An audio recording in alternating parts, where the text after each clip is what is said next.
Fala galera, bem-vindo ao Vida Legal Podcast. Meu nome é Leonardo Mias, eu tô aqui com o Daniel Massana e com problemas técnicos e com nossa professora Rosângela Gomes. Olá. Professora de Direito Civil. Quantos anos já, professora? Quase 30 anos. 30 anos de Direito Civil. Nessa estrada do Direito Civil. Tem muita coisa aí, tem muita coisa. Quem sabe vai ser você um dia lá, 30 anos de Direito Civil também. Caramba, olha aí. Espero que... Bom, professora, primeiro de tudo, agradecer a sua presença. Tá? É um prazer estar aqui com vocês. A gente ficou muito feliz quando tivemos a notícia de participar. Acho que vai ser um episódio que vai trazer muita informação para quem quer assistir, para quem quer, quem busca. Que bom, que bom. Então, vamos lá, vamos fazer se valer a pena. Fazer um episódio. E a gente vai falar sobre o que hoje, Daniel? O que a gente vai falar, Léo? Vai falar sobre direitos reais, mais especificamente... Falar um pouco de posse, vamos falar um pouco de propriedade, de uso capião, que é um negócio que muita gente vincula e muita fala gente por aí, fala. mas não entende. Ou também, nominalmente conhecido como uso campeão. Como cuidado. Eu lembro que na primeira aula da Rosângela, ela chegou e falou assim, uso campeão, não erra. Uso campeão, pelo amor de Deus, mas né? Não dá. Uso. Repita aqui. Uso capial. Capial e usou campeão. Campeão. Separado. Uso capitão. Uso capitão é complicado. Aí é um problema. Todo mundo usa como piada às vezes, né? Às vezes Sim. nem sabe quais são os requisitos, né? A gente vai comentar isso ainda aqui brevemente, porque o tempo não permite uma... Menos que uma aula, né? Normalmente, o tempo do podcast. Confesso que eu acho que devia se chamar uso campeão. É muito mais legal. É muito mais legal. Vamos propor essa reforma legislativa. Isso. É muito mais legal. O U eu nunca entendi, porque uso. Podia ser uso, vem do latim, né? Sim, vem lá do direito romano. Então, por isso... Aliás, outro dia eu estava até despachando com um desembargador e ele disse assim, doutora, eu fico muito incomodado que as pessoas chamam de a uso capião. Eu sou do tempo que é o uso capião. Aí eu brinquei com ele, eu disse assim, excelência, hoje é comum de 2 gêneros. A gente já não faz mais distinção de gênero, excelência. Aí ele riu. Enfim. Aí ganhou daí. Ganhei daí. Porque o que acontece? Era uma ação, é um instituto, mas é uma ação. O uso capião é uma ação, é um instrumento jurídico para aquele que é possuidor alcançar a propriedade. Então, os romanos diziam a ação de uso capião. Aí ficava o uso capião. Olha aí. Comia a ação e ia embora, né? Uhum. Quando veio o Código de 1916, o Clóvis Bevilacqua falou o uso capião porque era o instrumento, mas seria um instrumento da ação de uso capião. E aí ficou essa confusão de o uso capião, a uso capião. Olha, hoje em dia não está errado falar o uso capião ou a uso capião, tá? É certo, porque entrou na linguagem jurídica. Isso daí é normal. Maravilha. Todos os dois têm um ponto que faz sentido. Sim. As pessoas entendem o que é. Quando você fala uso capião, as pessoas entendem que é um instrumento para se alcançar a propriedade. A questão toda é o que ele requer, né? Ou seja, eu estou qualificado para pedir uma uso capião? Eu me lembro que eu sempre dou esse exemplo em sala de aula. Um inquilino pode pedir uso capião do imóvel que ele aluga e que não paga o aluguel?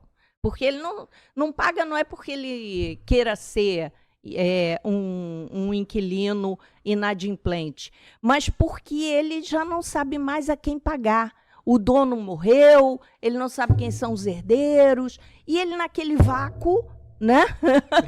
Aquele vácuo de crédito, para quem que eu vou pagar? Em vez dele consignar, depositar em juízo ou uma consignação extrajudicial, que é feita até no Banco do Brasil, é o lugar certo. Em vez dele fazer isso, ele fica na dúvida e não sabe a quem pagar, não paga. Passou 15 anos, 20 anos, e ele agora quer usucapi. Ele pode usucapi? Não pode. Sabe por que ele não pode? Porque ele tem um contrato de locação. Ele tem um contrato de locação, que se é uma locação comercial tem tempo determinado, tá? Na lei de locações. Mas se é residencial, que é a maioria dos casos, esse contrato vai se prorrogando no tempo. Então, ele é um inquilino inadimplente. Olha que situação. E a posse dele, ele tem posse? Tem, mas é o que a gente chama de posse precária. É uma posse condicionada a um outro vínculo jurídico, que é o contrato. Uhum. Então, ele teria que quebrar esse contrato judicialmente, né? E em juízo e pedir, olha, excelência, eu não quero mais esse contrato, está aqui. Estou depositando o valor devido, tem prescrição de aluguel que não foi cobrado, ele abate, faz um cálculo lá, deposita e diz, olha, o meu tempo vai contar daqui para frente. Então, quem é que pode usucapir? Não é qualquer um que pode usucapir, não. Tem que ser uma posse. E aí, uma coisa interessante. Qual é a diferença entre uma posse, uma propriedade e uma detenção? O detentor, o caseiro, ele pode usucapir? Não. Ele está em nome alheio. Entendeu? Sim. Então, a gente tem que ver esses critérios para poder entender quem é que pode vir usar esse instrumento da usucapião. Vamos ver. Até, então, só fazendo um paralelo aqui, eu até acho interessante isso. O cara que acha que tem a possibilidade de usucapi, mas com contrato de locação. Ele vai lá para apanhar a demanda, encontra quem na verdade devia ser a pessoa que devia estar no pagamento. A pessoa descobre que tem um negócio que não está sendo cobrado, ele não ganha ação, ainda toma uma dívida. E ele é expulso, né? Porque ele está descumprindo o contrato, então ele é despejado. Né? Olha que fantástico, o cara né? perde terreno, perde dinheiro, tudo, perde tudo. Não ganha nada. Então, e isso é interessante porque as pessoas acham que só porque elas estão ocupando um dado imóvel, elas têm direito sobre ele. Já estou aqui há mais de 30 anos, meu filho nasceu aqui, meu pai morou aqui. Não, e o tempo sim, de uma maneira geral, o tempo é um dos requisitos da usucapião, mas ele não é o único. Né? O principal é a qualidade da posse daquela pessoa. Falando sobre posse e propriedade, que você comentou, inclusive da detenção, quais são as principais características da posse e da propriedade? E o que diferencia uma coisa da outra? Bom, o proprietário é a coisa mais simples de você provar, porque normalmente o proprietário tem um título. Né? Se é um bem imóvel, tem uma escritura. Se é um bem imóvel, ele tem um recibo de compra. Né? E aí ele prova que houve ali a aquisição daquele bem. Quanto mais não seja a prova testemunhal de que houve uma compra, o depósito, um Pix feito na conta do alienante, normalmente é por compra e venda, ou uma doação, né? Um termo de doação, que requer uma certa formalidade, ou uma troca ou permuta, e a pessoa trocou um bem por outro. Então, você tem como provar a propriedade. Ele tem um título. O proprietário tem um título, que é um documento que comprova que ele é dono. Se esse documento vai ser válido ou não, é um outro ponto, porque se for inválido, pode ser que ele vire um possuidor. Porque o possuidor, ele não é proprietário, mas ele exerce o poder sobre a coisa em nome próprio. A diferença da como detenção. se proprietário fosse. Entendeu? Então, ele tem aquela aparência de ser dono. E essa aparência de ser dono é, digamos assim, o fio condutor para você entender a qualidade daquela posse. Entendi. E qual que é a diferença seria da posse para detenção? Acho que você já meio que falou, mas... A detenção é em nome alheio. Pois é. Ou seja, o caseiro, o gerente do supermercado, eles estão ali exercendo poderes sobre um determinado bem, mas eles exercem esse poder por força de um contrato laboral. Mas não é sempre o contrato laboral. Tipo, se eu estou aqui com vocês fazendo esse podcast, aí eu peço para um de vocês tomar conta da minha bolsa, enquanto eu estou fazendo esse podcast. Entendido. O que está com a minha bolsa, ele não é um possuidor. Ele está com a minha bolsa ali no ombro, segurando ela. Mas ele está em meu nome. Se ele está em meu nome, ele é um detentor. Entendeu? Claramente. Perfeitamente. Esse exemplo que você deu em sala de duas pessoas num bar, alguma coisa, que você dá a bolsa para uma amiga. Isso, toma conta enquanto eu vou ao banheiro. Aí a amiga não é possuidora, ela tá ali com a bolsa. Mera detentora. Ela pode até abrir a bolsa, pegar um batom se ela tem intimidade com a amiga, né? Ah, deixa eu retocar aqui minha maquiagem e tal. Mas ela não é possuidora, ela é mera detentora, porque ela está em nome do outro. Ela está fazendo isso pelo outro. Sim. E não por si. Que é diferente dela chegar e dizer, amiga, me empresta aquela tua bolsa para eu ir à festa? Aí é empréstimo, já virou possuidor, sim, mas é precário. Não vai poder virar proprietário pela uso capião, mesmo que a amiga deixe a bolsa com ela ad eterno. Uhum. Por quê? Porque foi um contrato de empréstimo. Isso quebrou a qualidade da posse dela para usucapi, mas não para proteger essa posse até juridicamente, entendeu? Então, esse é um ponto importante que a gente tem que bater, tem que destacar, que é ter essa relação constante. Evita que exista, então, essa possibilidade de... Sim, sim. E uma coisa importante, o detentor, que é esse que está em nome alheio, ele não tem juridicamente legitimidade para entrar com uma ação protegendo aquele bem se esse bem foi retirado dele por terceiro, tá? Por exemplo, uma invasão de uma propriedade, um roubo, um assalto, se é bem móvel, tá?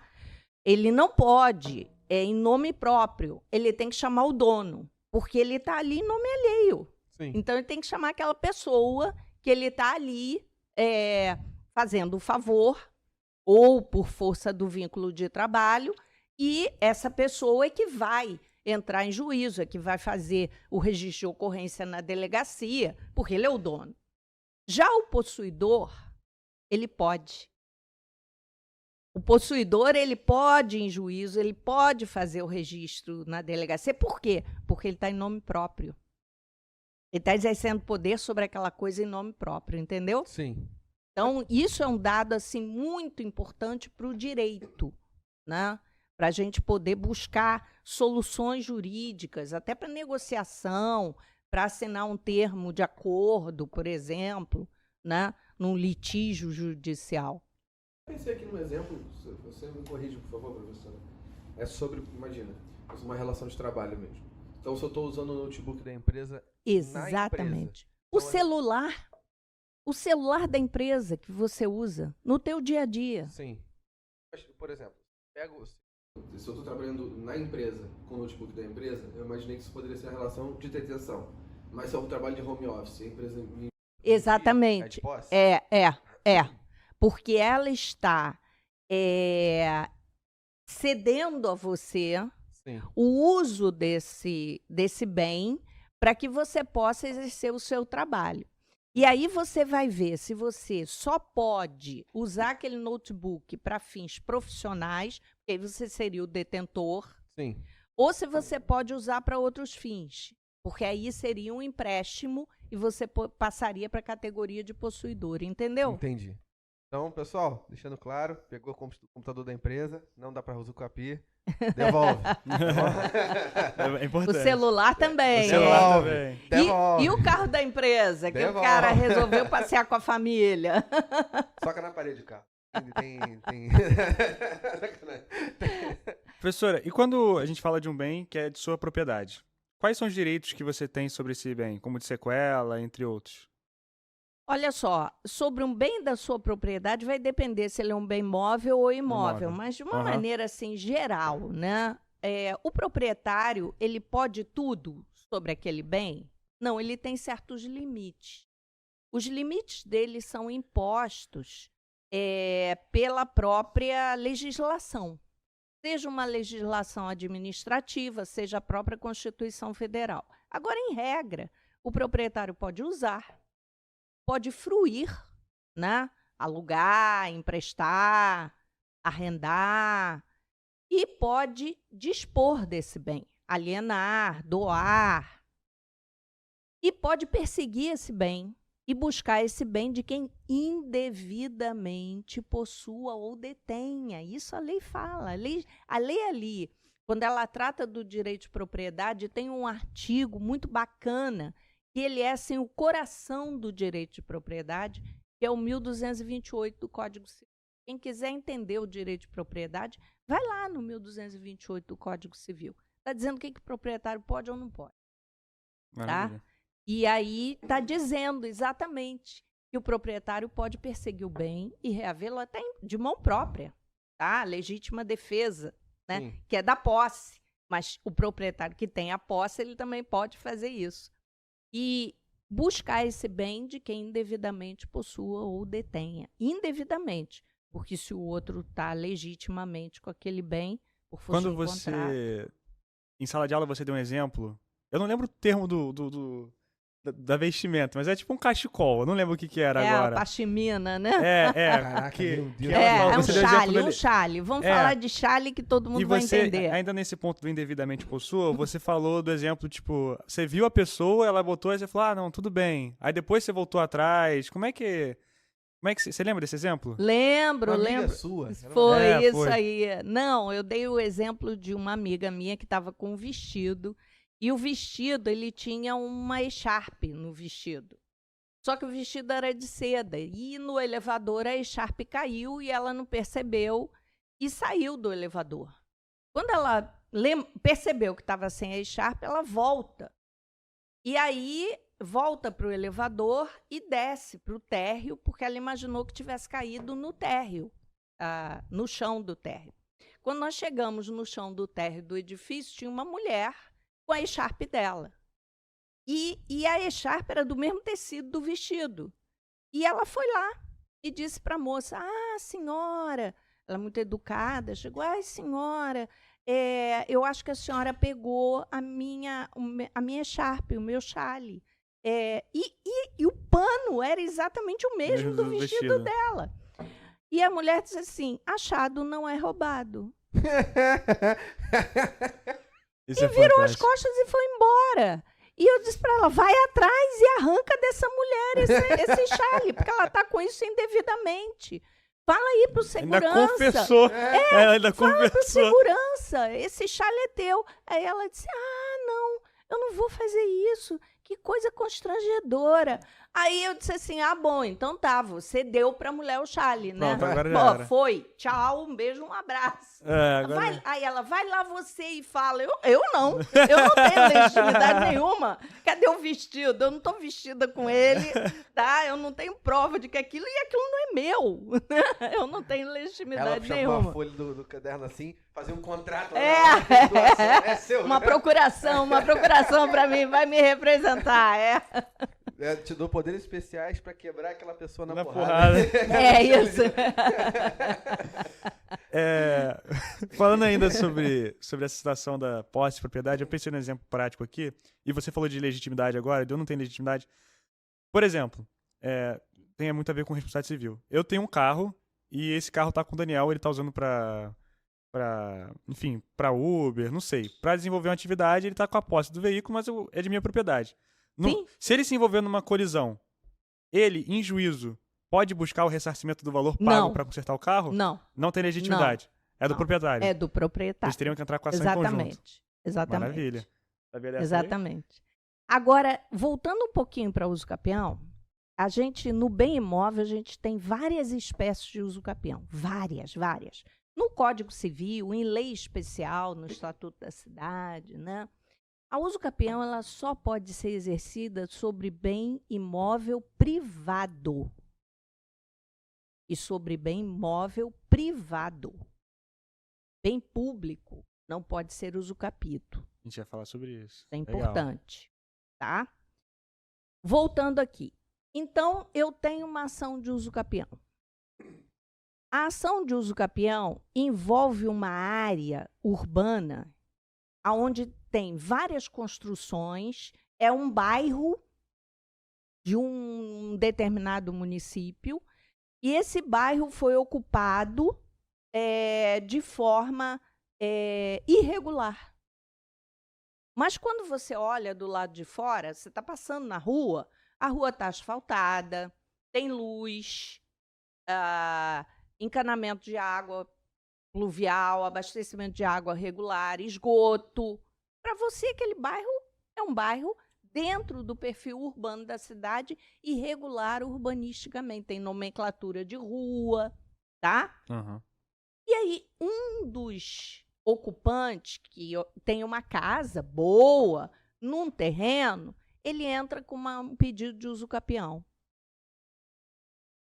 E o juiz liminarmente diz que não pode usucapir porque aquele imóvel não tem matrícula. Sim. Onde é que está a matrícula? A matrícula está no RGI. Não confundir a matrícula do IPTU, que é da prefeitura, que é para recolhimento de tributo, Sim. com a matrícula do imóvel no Registro Geral de Imóveis. Quase como um CPF do imóvel, né? Exatamente. Tudo que você pedir em termos de certidão, você tem que apresentar a matrícula do imóvel. E esse imóvel não tem matrícula. Então, é importante duas coisas a respeito dessa situação. A primeira é que não existe a possibilidade de um bem imóvel que não tenha matrícula não estar registrado. Ele está registrado. Ponto. Só que a lei que passou a criar a matrícula é uma lei de 1973. O que isso significa? Que esse bem imóvel, ninguém nunca foi, desde D. João Charuto, e no registro de imóveis, registrar nada a respeito desse imóvel. Então, não se criou matrícula. Mas o fato de não ter matrícula não significa que ele não está registrado, ele está registrado. E qual que seria a solução? E aí vem a segunda coisa que a gente tem que saber. Na usucapião, se é um bairro inteiro, se é um quarteirão inteiro, pode ser feita a usucapião coletiva. Isso é muito importante. E o juiz pode, o juiz não é aquele que está pedindo a usucapião que vai dizer, então eu quero, excelência, que o meu pedido alcance meu vizinho também. Não, ele não tem legitimidade para isso. Mas o juiz vendo que no entorno dele todos os imóveis estão na mesma situação de posse irregular, para regularizar, ele pode transformar aquele pedido que de origem foi individual em usucapião coletiva. Caramba, não... É quase um litisconsórcio. Eu não ia imaginar. Isso, aí ele manda edital, sem convoca todo mundo, cita todo mundo e pronto, regulariza a situação de todo mundo. De uma vez por todas. O juiz pode fazer isso. Isso é muito bacana. Tá? E a situação, se é um imóvel individual, a usucapião ela acaba fazendo com que essa matrícula, na hora que vem a sentença, na hora que vem a sentença constituindo a propriedade, ele seja registrado e abre a matrícula. Vai ter um momento bem importante, então, né? Sim, com certeza. Com certeza. Você falou sobre o campeão de bem público, eu lembrei de uma situação, onde eu moro, perto de onde eu moro, tem um lugar que tinha uma praça pública. Uma pracinha, assim. Sim. Lá de um restaurante. Faliu, inclusive. Pandemia. Do nada. Começou. Quinta-feira eu tô passando e tem um prédio sendo construído na praça. Aí, tempos depois, meses depois, parou as pessoas de construir. Pararam de construir. Eu não sei que teve aquilo ali. Mas deve fazer uns 10 anos. Tá o esqueleto lá. Não tiram, não fazem nada. Então, hoje, a partir de 2017, você tem uma lei, eu vou até falar aqui, eu não quero muito estar falando número de artigo, lei, mas eu vou falar o número dessa lei para quem estiver ouvindo, ir lá e pesquisar. Exatamente, isso. Maravilha. É a Lei 13.465 de 2017. 13465 de 2017. Essa lei trouxe o instrumento da legitimação fundiária, que pode, sim, constituir propriedade sobre bem público, propriedade privada sobre um bem público. O detalhe, o requisito, é que essa ocupação seja anterior a 2016. Ponto. Sim. É o requisito que a lei colocou. Mas hoje você pode. E é um procedimento administrativo, não é judicial. É em face do órgão que é detentor da propriedade daquele bem. Mas são bens públicos específicos. O público não tem uma função, de fato? Não, Qualquer uma? não, qualquer um. O que você vai observar é que há uma ocupação irregular consolidada. Então, Pode ser até residencial, não precisa ser pode ser comercial, né? residencial, pode ser comercial também. O importante é que ela esteja consolidada. E o que é o consolidado? É você não pode tirar aquelas pessoas dali. Entendeu? Lá- Você já não pode mais reverter aquele cenário. Eu conheço um caso desse, eu acredito, bem antigo, onde o lugar que eu morava antes, que tinha um hospital público, se não me engano. O hospital foi abandonado, as pessoas começaram a entrar, a construir residências dentro, e hoje está bem grande, tipo, expandiu. Volta, enfim. Uhum. Deve ser uma situação parecida com essa. É bem antigo. Sim, dá para fazer uma legitimação fundiária, sim. Sem dúvida que dá. Sim. Então, é um instrumento bem bacana também, porque é todo administrativo. Então, é direto, é como se você negociasse com o proprietário, Entendido. né? Mas isso Então, pode, é no uma momento, solução muito boa. Só Pra para cidade. a gente conseguir contextualizar, quais que são os requisitos para você poder usar o CAPI? Depende da do espécie tipo, de uso capião, mas assim, requisitos gerais, Isso. você tem que ter uma posse. Essa posse tem um tempo determinado por lei, né? Que vai de 2 anos, isso para bem imóvel, 2 Aham. anos, que é uso capião familiar, Até 15? até 15 ou mais, Aham. tá? Que é uso capião extraordinário. Você tem que ter uma posse qualificada. O que é a posse qualificada? É aquela que não é precária, né? Que tem um vínculo, que tem um impedimento para Sim. uso capi, e ela está funcionalizada, ou seja, essa pessoa deu aquele bem uma destinação econômica e social relevante. Moradia, comércio, hospital, é um centro de saúde, uma clínica, tá? Então, uma escola. Então, deu uma finalidade econômica e social relevante para um bem que antes não tinha. O proprietário, o juiz, ou se é uma usucapião extrajudicial, o tabelião, ele vai fazer o sopesamento entre a conduta do proprietário que foi negligente, largando aquele bem, e a conduta do possuidor que deu aquele bem uma finalidade adequada para o interesse da sociedade e do sistema econômico que a gente vive. Uhum. E o último requisito geral é que essa posse, esse possuidor, ele está exercendo essa posse com a intenção de ser dono. Animus Domini, né? É o animus domini do Savini, que é o único momento que a teoria dele é aplicada na usucapião, né? Ele tem essa vontade de ser dono. Aham. Então, a prova dele, testemunhal, documental, fotos que ele traga, é sempre mostrando que ele está agindo como se fosse um dono. Uhum. Tá? Ele está ali exercendo o poder exatamente como o dono exerceria. O Ian pediu para eu fazer uma pergunta, ele anotou aqui. Num caso que tem uma... Não, faz a voz dele. Ah, não, peraí, Daniel. Numa hipótese que a gente tem uma casa e essa casa está devidamente registrada no RGI. Só que na prática, nessa casa, são divididas outras 4 casas. Sim, isso acontece muito. Como que se procede nessa situação?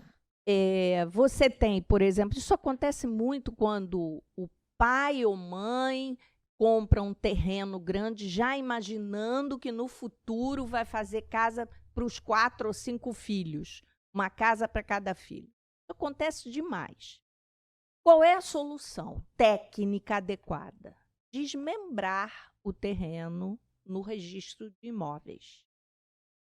E aí, cada unidade desmembrada vai virar um lote e esse lote vai ganhar uma matrícula própria. Tá? Uhum. Mas pode ser que aquela pessoa que hoje está numa das 4 casas não é da família mais. Ele comprou já de alguém da família. O que ele comprou foi uma posse. E os outros não querem mexer na coisa. Então, quando ele entra com pedido de uso capião, ele vai pedir o desmembramento. Ele tem que fazer o desmembramento. Porque senão ele vai estar o usucapindo a totalidade do lote, inclusive com as outras casas. E se Entendeu? ele tentar realmente usucapiar a totalidade? Aí vai tomar Os ferro, outros né? vão ser chamados, né, Aham. a se pronunciar no feito. É fato. Sim. Né? Até porque ele vai apresentar uma certidão de ônus reais, onde vai ter ali um proprietário e normalmente citado o proprietário ou seus herdeiros. Então, os outros vão vir no feito e vão se opor, óbvio. E aí vai ser a disputa de quem tem o melhor direito. Mas a solução, a sentença, o juiz sempre vai mandar o desmembramento. Sim. Mas desmembrar em relação a todos, tipo, cada um com seu terreno, ou desmembrar só pra ele e o resto... Para quem do terreno? pediu. Ou então o juiz faz a usucapião coletiva. Sim. Se Que a gente já essas falou, pessoas não são proprietários, se todos já são possuidores, terceiros, entendeu? Entendi. Tem a adjudicação compulsória também, né? Que agora você faz extrajudicial. E o que é essa adjudicação? Se a pessoa tem uma promessa de compra e venda registrada em cartório, ele pode ir no registro de imóveis e pedir para adjudicar esse bem para ele, para o nome dele. Mas aí é importante que já esteja desmembrado. Se não está desmembrado, o desmembramento é um outro procedimento. E eu recomendo que seja pela via judicial. Porque o juiz mandou, o cartório vai fazer. Vai fazer. Uma questão que foi... Desculpa. Uma ocasião que foi questão de prova sua. Não, olha Aí, só. pronto, Olha só, ele tá me entregando aqui. Se tiver algum aluno escutando o podcast, pois já sabe que pode cair. ó. Não, se tiver Foi- algum aluno assistindo, não vai cair, ela vai trocar. Não, vai cair. E quem botar Avenida Legal na resposta ganha mais 5 10. Ponto extra. Foi sobre... Enfim, tinha um cara que ele morava numa casa, ou numa fazenda, não me lembro certo, e alguém invadiu a casa e tirou ele à força. Ah, sim.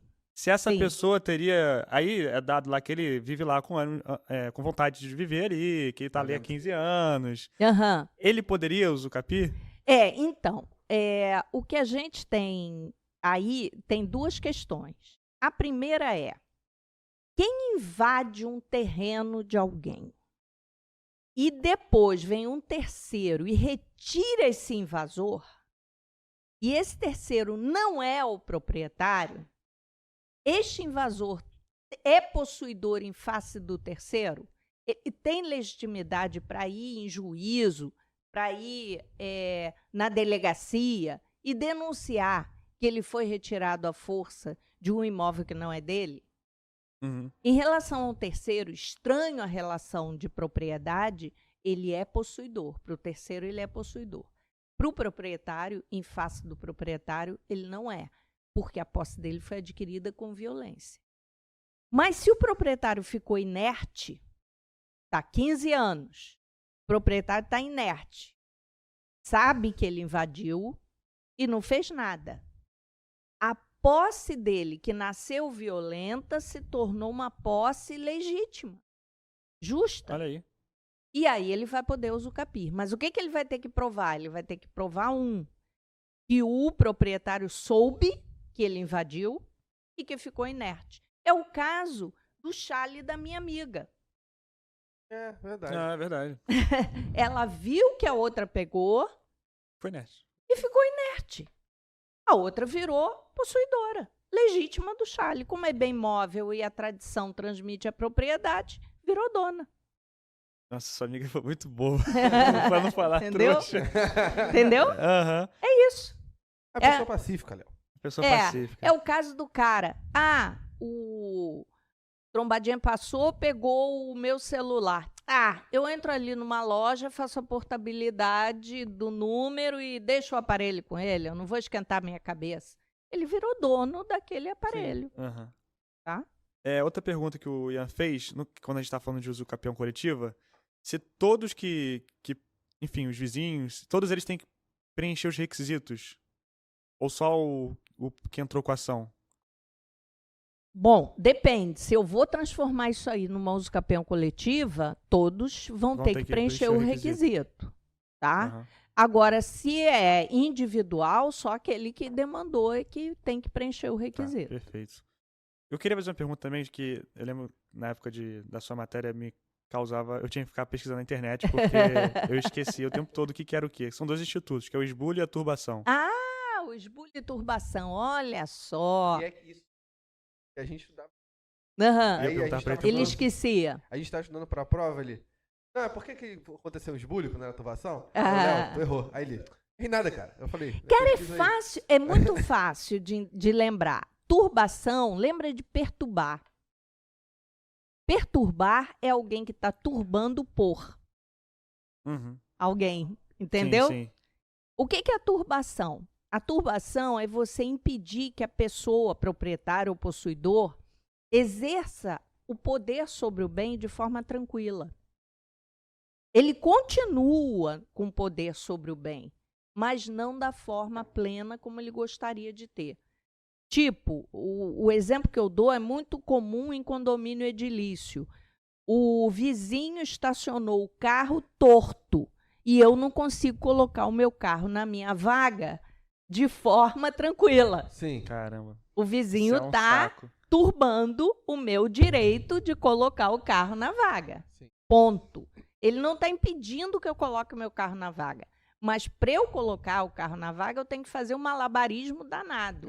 Senão eu vou bater no carro dele. Porque ele é um roda presa, um cara que é ruim de roda e botou o carro lá, ou então botou o carro lá de qualquer jeito e saiu correndo. Botou de sacanagem. né? Devia estar apertado para ir ao banheiro, mas aí saiu correndo, tá? E foi negligente.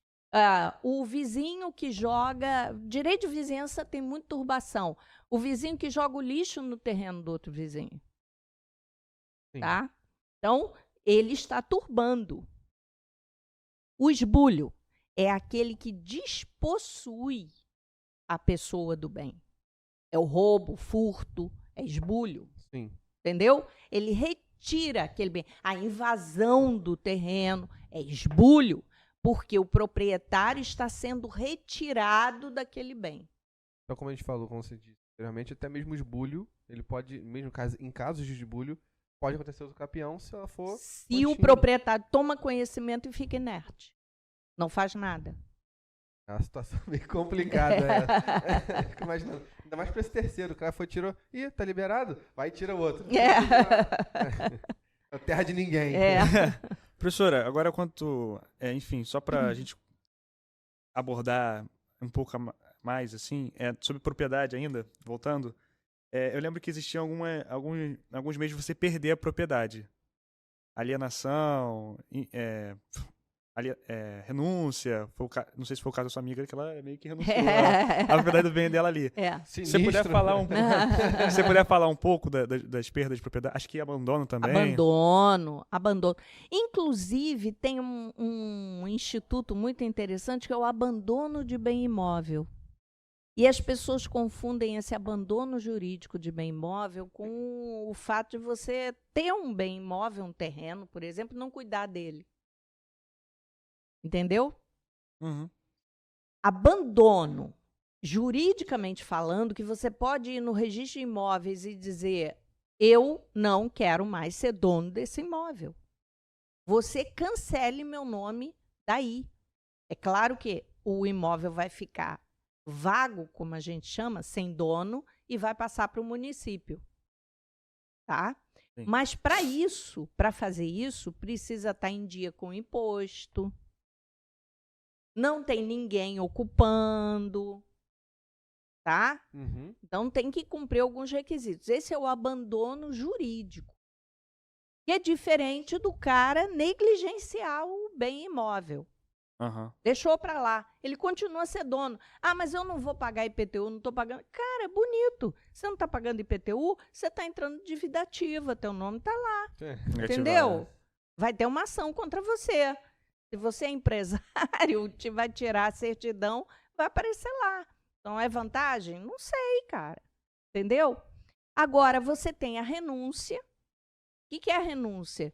Renúncia é exatamente você dizer: eu não quero mais ter o direito de propriedade. A renúncia é muito própria do direito sucessório. Sim. Uhum. Os herdeiros, o herdeiro que renuncia à herança, que é aquele todo indiviso do patrimônio do morto. Então, ele renuncia, mas tem uma formalidade. Ele tem que renunciar a isso por escritura pública, tá? Não é de boca. Eu não quero, tá? Você tem a tradição, a transferência, né, do bem por compra e venda, doação, troca ou permuta. Então, são formas que você tem, que a própria lei apresenta, de você perder a propriedade. Agora, é interessante que sempre que alguém está perdendo a propriedade, outro está adquirindo. Seja o poder público, seja a pessoa. Exatamente. Alguém está adquirindo. Então, nós temos uma conclusão. Nunca fica sem ninguém. É isso aí. Nunca fica sem É propriedade. isso aí. É isso aí. Porque a propriedade, ela é perpétua. Aham. Enquanto o bem existir, vai existir direito de propriedade. O que muda é a titularidade. Mas o direito de propriedade está lá. Inclusive, uma curiosidade... Aderido à coisa, inclusive. Aham. Adere ao bem. Ele faz parte daquele bem e persegue. Por isso que o proprietário pode ir buscar esse bem de quem devidamente possua ou detenha. Porque o direito dele está lá, com o bem, aderido ao bem. Uma curiosidade, não sei se é muito pertinente, mas em Singapura, o meu irmão, ele tá morando lá, enfim, por motivos de trabalho, ele disse que lá o bem, ele fica... A pessoa tem propriedade, por exemplo, do apartamento dela só por 100 anos. Depois volta pro Estado. É. Olha que bizarro. Você sabe que uma vez eu participei de um congresso internacional e do meu lado estava sentado um sujeito de um dos países africanos, países pequenininhos africanos. E aí ele disse o seguinte, que no país dele, para transferir a propriedade, basta colocar no jornal que João vendeu para Manuel a casa. Basta publicidade. E acabou. Ali já transferiu a propriedade. Caraca. Imagina no futuro a pessoa procurando da onde veio. Veio o Pegar jornal. aquela pilha de jornal. Como é que, Ué, imagina João, como é que João. deve ser o... E também ele disse, isso não é só para propriedade, também para o nome. João agora quer se chamar Joaquim. Tá, beleza. Caraca, imagina quanta insegurança isso aí deve gerar, Botou cara. no jornal. Aí ele queria, e esse foi o dado interessante, ele disse, doutora, eu quero muito trazer o sistema jurídico brasileiro para o meu país, porque eu acho que isso vai dar segurança, a segurança que nós não temos. Eu digo, senhor, há séculos vocês já estão nesse sistema informal. O senhor vai agora fazer um sistema formal e o que ficou para trás? Olha a loucura. Vai correr atrás de todo Vocês prejuízo. vão ter que fazer um sistema híbrido aí, uma Vai coisa pegar, meio vai termo. pegar os papiros pra ver a propriedade. Imagina o presidente chegando, pessoal, é o seguinte, agora nada de ninguém, zerou. A partir de agora a gente começa. Começa mas a aí, comprar. mas aí é interessante, por isso é que a lei brasileira coloca que, mesmo que você faleça no exterior, mas você tem um bem imóvel no Brasil, o que vai reger a tua sucessão em relação àquele bem imóvel é a lei do local onde ele está. Sim.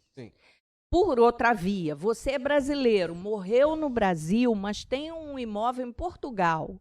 O que vai reger a sua sucessão em relação àquele imóvel é a lei de Portugal, que é muito parecida com a brasileira. Mas, por exemplo, o imóvel está nos Estados Unidos. É a lei americana. É a lei do local onde o imóvel está. Por isso, entendeu? Porque cada país, por conta da sua soberania, tem a sua própria regra. E o bem, estamos falando de bem de raiz, bem imóvel, que é um bem que faz parte, bem ou mal, do território, né? Até se utilizando isso agora, para a composição da herança, esse bem, faria parte da herança, mesmo que esteja do lado de fora. Como é que, se a lei lá for muito diferente daqui, como é que a gente faz para fazer essa divisão de bens ou para de deixar de Não, contar com você ele? vai fazer um inventário no Brasil Sim, e você vai fazer o inventário lá, sim. no local onde o imóvel está. E para porcentagem, por exemplo, do mínimo legal para os herdeiros? Cálculo desse... A regra é do país que está lá, onde o imóvel está. Entendi. Entendeu? Tá. Não vale a nossa regra. Uhum. Ok? Maravilha. Eu lembrei de outra questão de prova. Ah, ele tá lembra. pesquisando as provas Eu Não. acho que eu traumatizei esse menino, Não, mas pode perguntar, sabia? eu tenho a memória- Eu tô assim, sentindo de leve que ele ficou muito impactado com Não, as pode minhas perguntar pro provas. Ian, porque Mas às vezes... você foi bom aluno, cara. Então, tirou mas é boas porque eu lembro das notas. questões mesmo, eu tenho uma memória boa pra isso. tá. Ele Eu falo só com o lembra Ian... das suas provas e da Fernanda. É Não, mesmo? não, eu lembro da prova... Eu falo com o Ian pediu, sei lá, no primeiro passado, a prova inteira do Marco Aurélio, eu mandei um áudio falando todas as questões que eu na prova do Marco Aurélio. Que memória é essa, cara? Nossa, Porque- não é memória não, isso é trauma. Pode ser. É Agora, se trauma. for de DIP, eu não lembro de nada. Tadinho. Não. É porque essa questão Causou específica... um dano nele. Não. Nós vamos ter que reparar esse dano de alguma Essa forma. questão também caiu na OAB. Caramba! Essa questão também caiu na OAB. Assim como a do... várias questões que a gente fez suas de prova caíram na prova da ordem. Uhum. Não sei se foi de lá que você tirou a inspiração ou... Não, foi Provavelmente eles não. que se Eles que inspiraram em inspiraram mim. nela, né? Deve ter sido meu aluno aí. A Fernanda faz parte da banda. Não é? aí, ó. Foi minha Aí, ó. aluna, Tá né? certo. Era sobre vizinho. Aquele vizinho pentelho Aham. que fica enchendo o saco. Que tem a multa que pode ser aplicada... O comportamento antissocial. Isso, do comportamento Ah, é, antissocial, da cueca? exatamente. O cara não é de Não, cueca? foi do cachorro, eu acho. Cachorro? Aí, tá vendo? Lembra todo É, exemplo de sala o de aula. cachorro. Eu lembro da cueca. Que na pandemia, um sujeito num condomínio edilício, o sujeito não queria sair do apartamento dele. Não, eu vou pegar o vírus, eu não vou sair. Mas ele tinha um cachorro. Isso é muito bizarro, cara. Isso... E aí, o que ele fazia? Abria a porta do apartamento, soltava o cachorro no corredor, para o cachorro fazer as necessidades dele no corredor. Surreal. Isso é surreal. Isso foi fato verídico. E virou um caso judicial. Soltava o cachorro fazia lá as necessidades. Todo mundo sabe que o animal ele elege um local. Uhum. Depois que ele faz a primeira vez, aquilo ali vira o território dele. Elegeu o tapete. E ele elegeu o tapete de um outro vizinho de porta. E o cara saía de casa de manhã para trabalhar, porque esse tinha que trabalhar, porque o trabalho não era remoto, e pisava ali. E aí ele reclama com o síndico, né? Ele não bate na porta do dono do cachorro, porque o cara nem abria a porta, abria, ia pegar a doença. Agora o cara era louco, porque é o comportamento antissocial, né? Porque, veja, o cachorro ia para fora, o cachorro voltava. Se o medo dele era pegar o vírus, o cachorro já estava ali, trazendo no pelo, pelo menos. Mas, enfim, o vizinho prejudicado, e isso não é esbulho, é turbação. Olha aí. É turbação. Turbação. É turbação. O vizinho prejudicado foi no síndico e reclamou. E o síndico... Mas o que o cara queria? Que os funcionários do prédio limpassem aquilo ali. E os empregados disseram, nós não somos pagos para limpar a sujeira de um cachorro. O dono que limpe, até na rua. Isso é feito. O dono que limpe. E não era só o número 2, era o número 1 também, né? Uhum. Tinha lá a pocinha. E aí o síndico manda um comunicado para o dono do animal. E o dono do animal diz, eu não vou sair da minha casa. Eu não saio da minha casa porque é pandemia, eu sou vulnerável, eu tenho risco de pegar essa doença, eu não vou limpar coisa nenhuma no corredor. Que absurdo. E aí começa a multa, porque isso é um comportamento antissocial. É interessante que o comportamento antissocial no condomínio edilício, o síndico pode aplicar a multa se é um comportamento reiterado, tá? Não é a primeira vez, comunicou e o cara parou. Não, é reiterado, dizendo, não, dane-se o avião, eu continuo a fazer porque eu acho que isso é que eu devo fazer. Esse comportamento reiterado, o síndico pode aplicar a multa, que é até 10 vezes o valor da taxa condominial, e depois é que leva para a Assembleia. Então, isso é algo que as pessoas têm que ficar espertas. Uhum. Tá? Ah, recebi a multa, mas nem teve Assembleia. Vai lá ver se não é o comportamento antissocial. Sim. Se for o comportamento antissocial, cara, tá certo. O importante é que tenha Assembleia depois, por conta do direito de defesa. Mas aplicar a multa e você já dever, já está devendo. Por quê? Qual é a ideia? é impedir que esse comportamento se perpetue. Essa multa, ela não tem. Acho que pode ser aplicada, sei lá, quantas vezes? 10 vezes? Ou 10%? Não, o valor dela é até 10 vezes o valor da taxa condominial. Então é isso aí. Mas ela vai sendo aplicada, querido, enquanto Nossa. aquela situação perdurar. Eu lembro também de um exemplo que você deu de um vizinho que só andava de cueca no elevador. Ah, é. E outro dia, dando uma aula, o aluno disse assim: ih, professor, eu não posso jogar o lixo de cueca? Eu digo: meu filho, você vai de cueca jogar lixo? Não. Aproveita e se joga na lata também, né? Não. Aí a pergunta é que não quis calar. Aí ele disse: como se fosse normal, né? Qual é o problema? Eu digo assim, tem mais gente no seu andar ou é andar, o único apartamento é o seu? Não, tem uns 6 apartamentos. Eu digo, imagine a sua vizinha lá do cantinho, uma senhorinha, vindo de calcinha e sutiã jogar lixo. Ele, Deus me livre. Então, por que você está aí de cueca? E né? ele teve essa reação mesmo? Aí, outro mundo que ele vive. aí eu disse assim, então ela vem, porque ela já descobriu que você está lá na lixeira de cueca, e ela vem.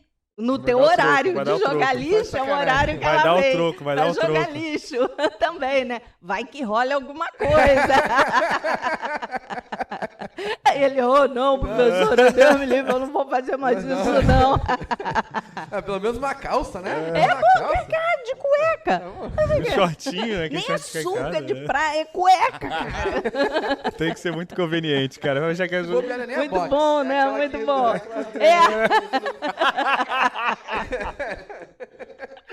Meu Deus, cara. Fala muita besteira. Muito bom, né? Muito bom. Professora, já caminhando mais pro fim do episódio, a gente queria te perguntar um pouco sobre sua carreira como professora. Como é que foi o início? Como é que foi o início?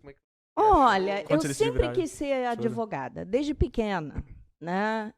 Meu pai, que faleceu quando eu tinha 15 anos, quando ele morreu, minha mãe me deu uma redação que eu fiz na escola com 8 anos, dizendo que eu queria ser advogada e por que eu queria ser advogada. Eu queria defender a justiça.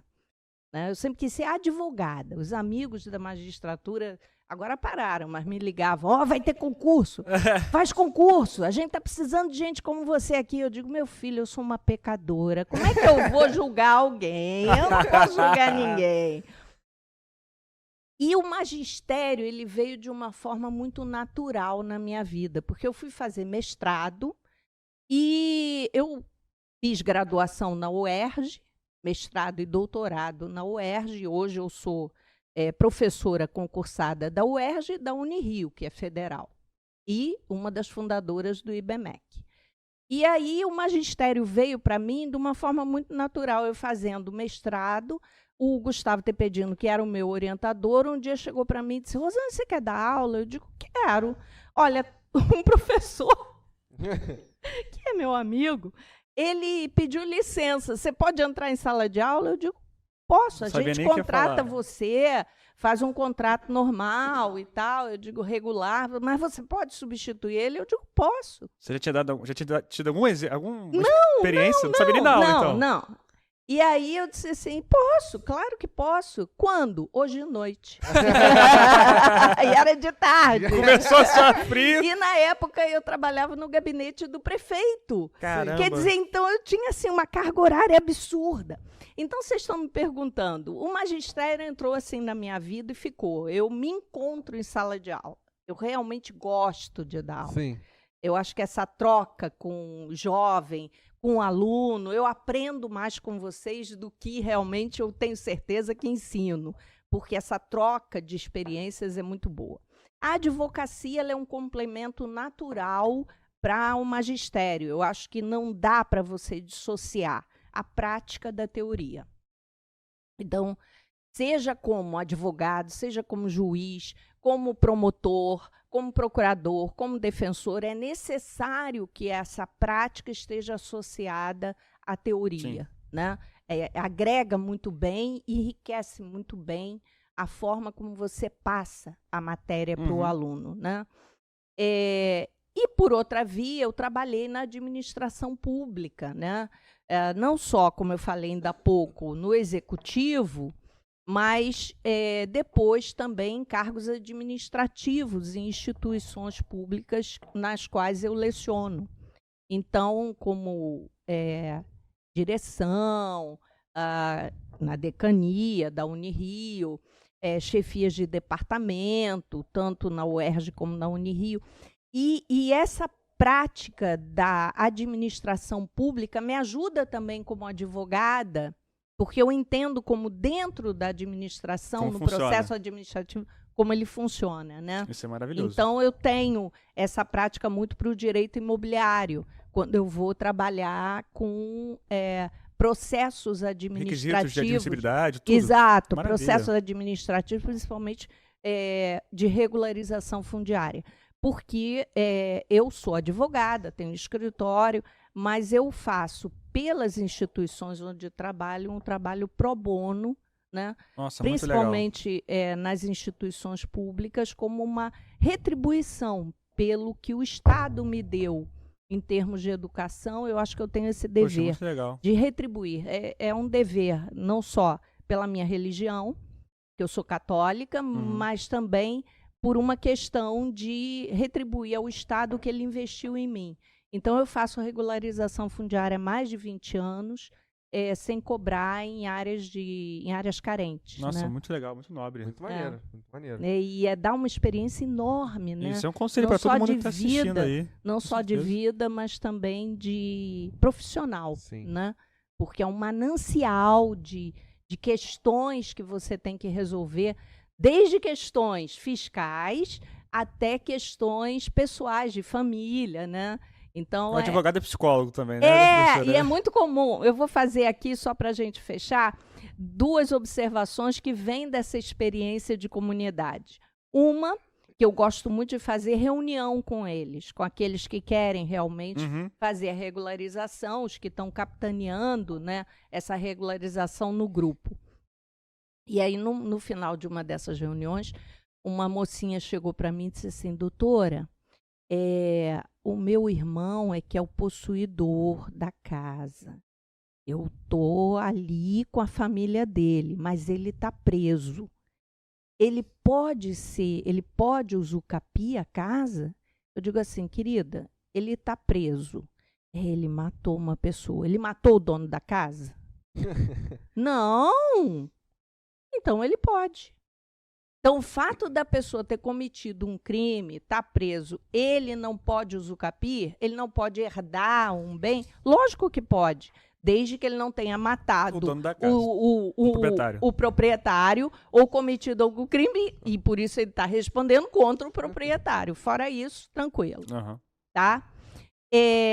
A outra coisa interessante que acontece com muita frequência é o casal se separou. E aí, a mulher, que agora é ex, está no puxadinho. Está no andar de cima. Sim. Fez a laje. E ela fez aquela obra na laje com o dinheirinho da indenização trabalhista dela. Só que a casa de baixo está em nome da sogra. Daí da ex-sogra. Pior ainda. E aí agora ela quer regularizar aquela situação. Da onde que vem essa regularização? Pode um juiz de família fazer uma partilha de bens? Cara, se o juiz fizer isso, ele está indo contra a lei, porque aquela casa não é do casal. Mas ela está na posse? Sim, ela pode estar na posse, sim. Se houve um comodato, ela não pode usucapiar. É um empréstimo que a sogra fez para ela. Sim. A posse dela é uma posse que não é usucapível. Sim. Entendeu? Mas se não houve acordo nenhum ali, se ela ocupou e fez a indenização, o dinheiro com a indenização dela, pode ser que ela possa usucapiar aquela laje, sim. O importante é que ela construa um acesso externo, né? Isso, exatamente, isolado. Em último caso, ela vai ter, pelo menos, a recuperação financeira do que ela investiu ali. Né? Maravilha. Maravilha. Muita coisa... Acho que teve muita coisa interessante. Muito legal. Voltando numa coisa que você falou, acho que é interessante que todas as pessoas que tiveram a oportunidade de estudar direito e no futuro venham a trabalhar com tem essa oportunidade de trabalhar um pouco com pro bono, tiverem um pouco de disponibilidade no Sim, tempo, sim. seja 5, 10% Sim. do seu horário Sim, semanal. sim. Porque se todos os advogados tiveram essa oportunidade de estudar, que sabe que não são todas as pessoas que têm, nem todas as pessoas que querem, podem. Então, se disponibilizarem um pouco isso, a gente vai ajudar muita gente, Sim. sem a menor dúvida. É tirar um pouco dessa carga pesada que está na Defensoria Pública também, que excesso de demanda acaba atrapalhando no funcionamento. Sim, e, Daniel, é uma energia que circula, né? Sim. Eu acredito nisso. Eu Quer também dizer, acredito. na hora em que você transforma a Você se vida sente de uma muito bem. pessoa, a sua vida também é transformada. Uhum. Então, você mostrar àquela pessoa que ela tem um direito, que ela pode buscar esse direito, né? E como ela pode buscar esse direito, você também já está sendo beneficiado de alguma forma por essa lei energética do universo em soluções da sua própria vida, em outras coisas. Então, e quanto mais não seja, para a gente poder transformar o irregular em regular. Porque eu sempre digo,